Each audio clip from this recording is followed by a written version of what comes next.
भगवते वासुदेवाय। तो आज हम लोग श्रीमद् भागवतम के इस तृतीय स्कंद के 5वें अध्याय का हम लोग 32 श्लोक का करते हैं।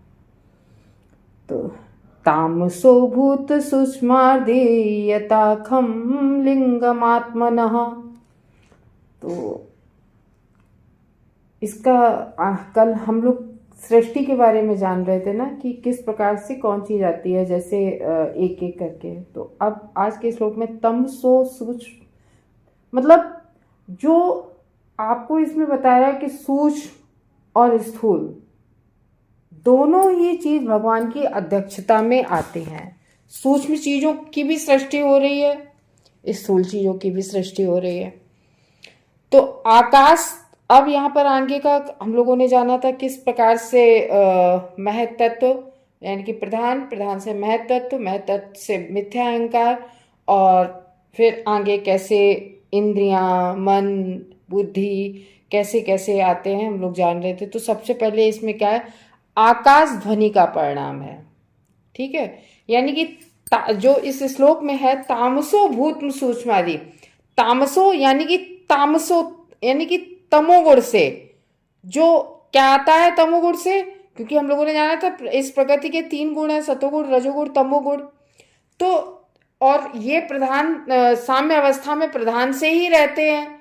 फिर जब हम लोगों ने जाना महातत्व में सतोगुण तो रहता ही है, लेकिन फिर रजोगुण तमोगुण भी आ जाता है, क्योंकि तमोगुण से ही मिथ्या अहंकार उत्पन्न होता है। तो वही कह रहे हैं, फिर तमोगुण से क्या आता है, सूक्ष्म इंद्रिय विषय। तो सूक्ष्म इंद्रिय विषय आते हैं, जिसमें आकाश प्रतीकात्मक स्वरूप है, किसका, भगवान का। अब आप ये कहो कि आकाश हम लोग कहते नहीं है कि आकाश नीले रंग का है, ऊपर हम लोग देखते ये आकाश है। नहीं, आकाश तो हमारे शरीर के अंदर भी है, आकाश हमारे कमरे में भी है। जो भी ओपन स्पेस है, जो भी खुला स्थान है, वो सब आकाश ही आकाश है। और ये आकाश जो आपको खुला, जैसे आपके गिलास में जल है और उस जल को आपने फेंक दिया, गिलास खाली है, तो खाली नहीं है, उसमें क्या है, आकाश और वायु है। तो ये आकाश हर जगह है, हमारे अंदर भी है।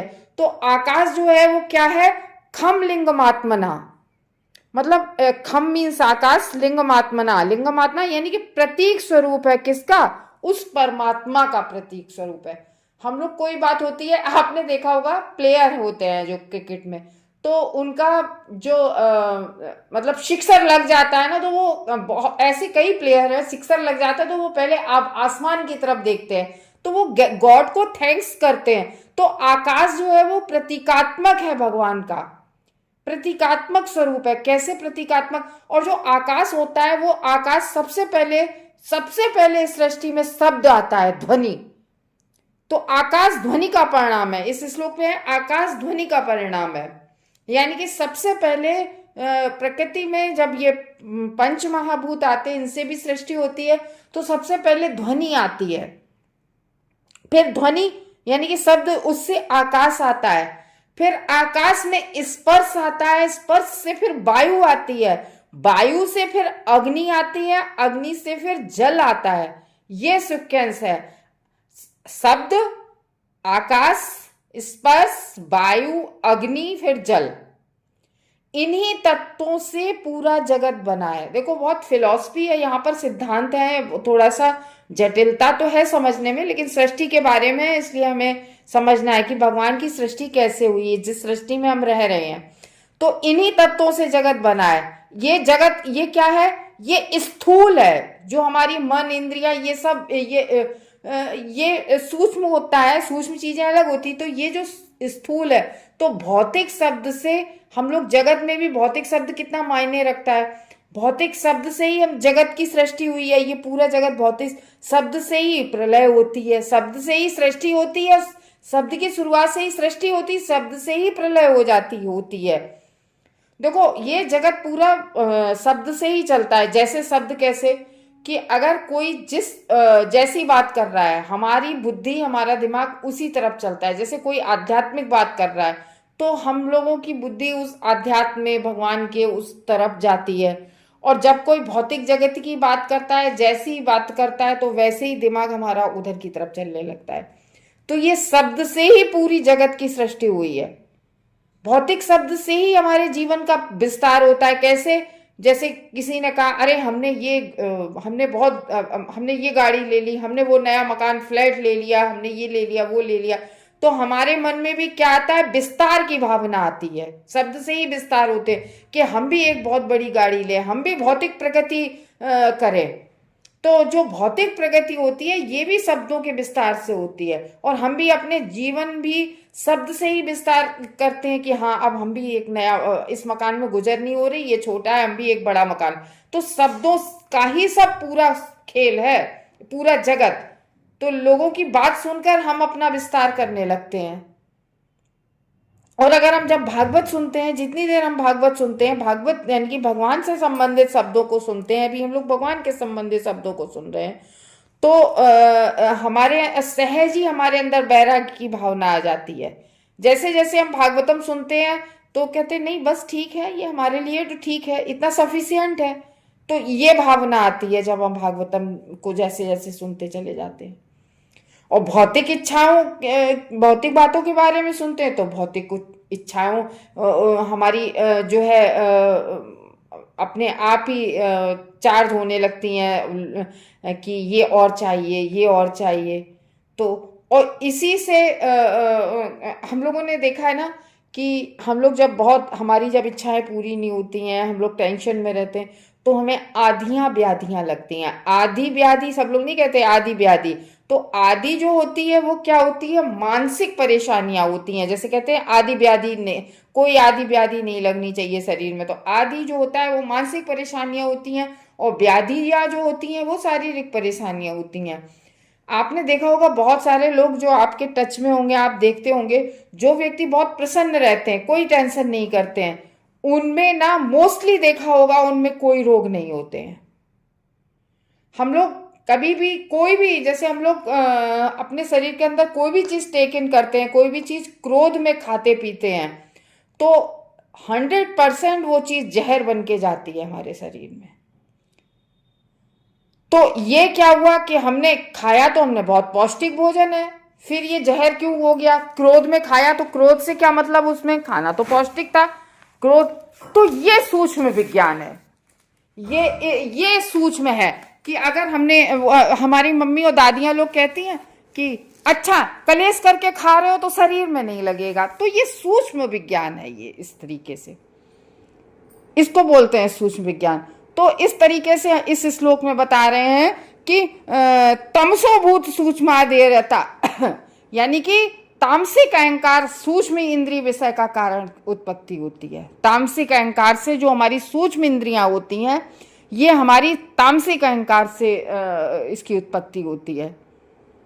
तो जिस शब्द से जो है वो आकाश आता है, जो शब्द की ध्वनि होती है, जिस शब्द से आकाश आता है, वही आकाश जो है वो परम पिता परमात्मा का प्रतीकात्मक है।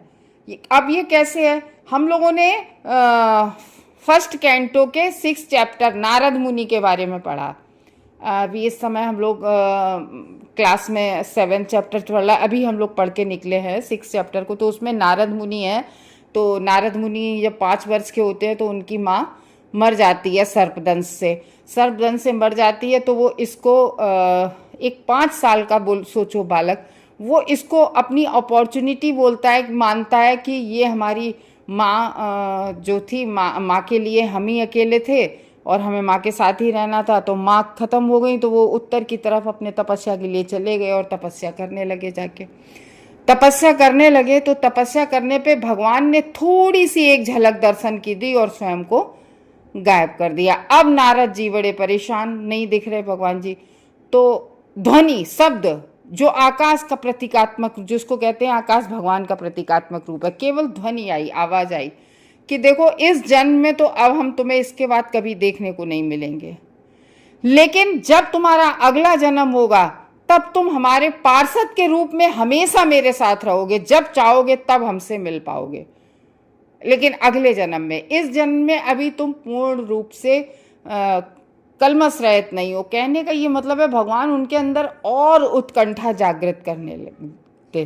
तो ये क्या था, यानी कि भगवान आकाश के रूप में प्रतीकात्मक थे, ध्वनि आ रही थी तो वो भगवान की तो है। वेद हैं जैसे, तो वेद शब्द रूप में है कि नहीं है हमारे सामने भगवान के, तो वही इस श्लोक में बता रहे हैं कि जो है परमात्मा का प्रतीक स्वरूप है। आकाश भगवान का प्रतिनिधित्व कर रहा है, आकाश जो है वो भगवान का प्रतिनिधित्व कर रहा है। कोई बात अच्छी हो जाती तो हम लोग तुरंत ऊपर की तरफ देखते हैं, हालांकि आकाश तो नीचे भी है। आकाश खाली जगह में हर जगह है, हमारे कमरे में जहाँ वस्तुएं नहीं है वहाँ भी आकाश है, जो भी खुला स्पेस है। तो आकाश प्रतिनिधित्व तो भगवान का करता है। आकाश में रूप रस गंध कुछ नहीं होता है, केवल आकाश में क्या होता है, शब्द होता है। तो इसलिए कह रहे हैं जैसे ये सृष्टि जो है वो केवल स्थूल कारण नहीं है इस सृष्टि का। इस तरीके से इस श्लोक में ये बताते हैं कि ये सृष्टि केवल स्थूल कारण नहीं है, सूक्ष्म कारण भी है। सूक्ष्म कैसे, हमने देखा है जैसे किसी को सर्प डस लेता है या किसी को पीलिया हो जाता है तो वो झड़वाया जाता है मंत्रों के द्वारा। तो जिसको सर्प ने डसा है वो दूर होता है और दूर से ही झाड़ देते हैं और उसका जहर पूरा झड़ जाता है। तो ये सूक्ष्मता है कि नहीं है, कि ना कुछ दिख रहा है ना कोई कुछ कर रहा है और तो भी उसका सब झड़ गया। तो ये सूक्ष्म चीजें ये होती। तो प्रकृति केवल स्थूल चीजों से नहीं बनी है कि हमें दिख रहे पेड़ पौधे, ये सब सूक्ष्म चीजों से भी बना है। तो कितने एग्जाम्पल हो गए, सर्प को कोई मंत्र फूंक देता है तो झड़ जाता है। वही भोजन अगर हम क्रोध में करें तो वो जहर के समान हो जाता है हमारे शरीर के अंदर। तो ये सूक्ष्म चीजों से भी बना है। तो जैसे हमें नहीं दिखता है, हमें हमारी आत्मा है, हमारी आत्मा को कोई देख सकता है? आत्मा को हम भगवान का प्रतीकात्मक ही तो मानते हैं, परमात्मा का स्वरूप मानते हैं। तो आप हमारे शरीर को देख सकते हैं, आप हमारी आत्मा को देख सकते हैं? नहीं देख सकते ना। तो जिस तरीके से जो हमारे शरीर में 7 चक्र होते हैं, ठीक है, मूलाधार, स्वादिष्ठान, मणिपुर, अनायात, विशुद्धि, आज्ञा, सहस्त्रार्थ, तो इनका संबंध जो है हमारे नाड़ी तंत्र से होता है। यानी कि कोई एक अगर डिस्टर्ब हो गया कोई भी चक्र तो हम बीमार पड़ जाते हैं। हमें कोई ना कोई, किसी एक के ही डिस्टर्बेंस है, कोई एक चक्र डिस्टर्बेंस हो जाए तो हमारे शरीर में कोई ना कोई परेशानी आ जाती है। तो इस तरीके से ये सूक्ष्म चीज़ें, बहुत सूक्ष्म चीज़ें होती हैं जो हमें मतलब जिससे सृष्टि हुई है, चाहे वो हमारा शरीर हो, चाहे ये भौतिक सृष्टि हो, कुछ भी हो, सूक्ष्म और स्थूल दोनों ही चीज़ें होती हैं। आत्मा सूक्ष्म है और शरीर हमारा स्थूल दिख रहा है जो पंच महाभूत तत्वों से बना है। तो इस तरीके से शब्द जो है वो तन्मात्रा है। तो जैसे नारद जी ने सुना है, ऐसे ही भक्त हृदय में ही भगवान को सुन पाता है। हम लोग कहते नहीं है कि भागवतम में फर्स्ट कैंटो के फर्स्ट चैप्टर में कि जैसे ही हम सुनने की इच्छा करते हैं भागवतम की कि अब हम भागवतम सुनेंगे, भगवान उसी पल से तत्क्षणात, उसी पल से भगवान हमारे हृदय कमल में विराजमान हो जाते हैं। तो ये है। और हम लोगों ने भगवत गीता पढ़ी चुके हैं। भगवत गीता में भगवान अर्जुन से क्या कहते हैं? कहते हैं, अर्जुन, हे कौन्तेय, सारे वेदों में मैं प्रणव रूपी शब्द हूं, सारे मंत्रों में मैं ओम हूं, हैं? और इस तरीके से भगवान कहते हैं तो सारे वेदों में मैं प्रणय रूपी शब्द हूं। तो भगवान से संगति शब्द से होती है।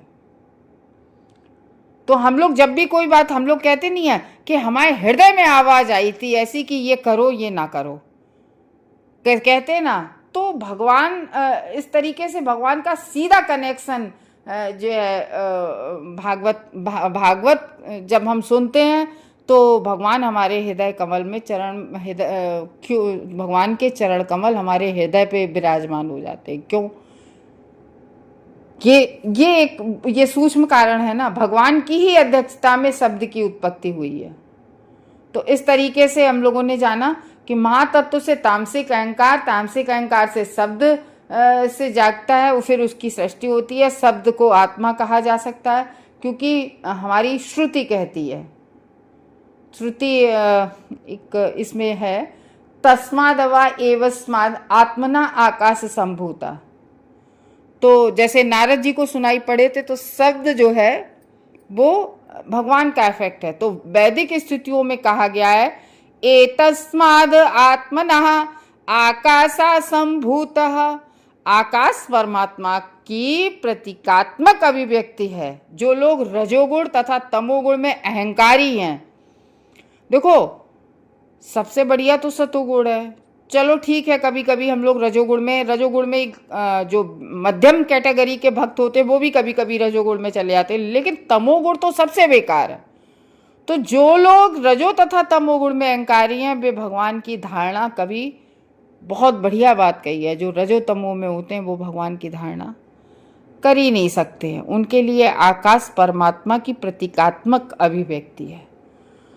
तो इसीलिए तो जो भगवान के हम लोगों ने सेकंड कैंटो में भगवान का विराट स्वरूप के बारे में पढ़ा था, वो ऐसे ही नव जिज्ञासु लोगों के लिए ऐसे विराट स्वरूप की धारणा थी कि जो लोग भगवान की धारणा नहीं कर पा रहे हैं, जो रजोगुण तमोगुण में हैं, फिर उनके लिए ये जो पूरी हमें पूरा दिख रहा है भौतिक जगत, ये भगवान के विराट स्वरूप की धारणा इस तरीके से उसकी की गई, ताकि व्यक्ति इसी तरीके से सकाम कर्म, वेदों में क्यों पहले सकाम कर्मों के बारे में, कि व्यक्ति को जैसे दवा दी जाती है ना, तो बच्चे को दवा दी जाती है तो कहते हैं देखो देखो फिर ये मिठाई खिलाएंगे, ये पी लो जल्दी, पी लो जल्दी, पी लो जल्दी, मिठाई खिलाएंगे। इसी तरीके से वेदों में पहले इसीलिए सकाम कर्म किया कि व्यक्ति कम से कम सकाम कर्म करेगा, धीरे धीरे भगवान से जुड़ेगा, तो फिर उस सकाम कर्म कर करके शुद्ध हो जाएगा तो भगवान का भक्त बन जाएगा।